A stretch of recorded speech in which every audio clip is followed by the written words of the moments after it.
ربنا إنك تعلم ما نخفي وما نعلن وما يخفى على الله من شيء في الأرض ولا في السماء. الحمد لله الذي وهب لي على الكبر إسماعيل وإسحاق إن ربي لسميع الدعاء.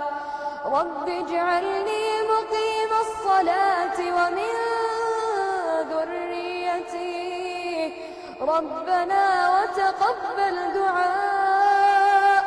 ربنا اغفر لي ولوالدي وللمؤمنين يوم يقوم الحساب. ولا تحسبن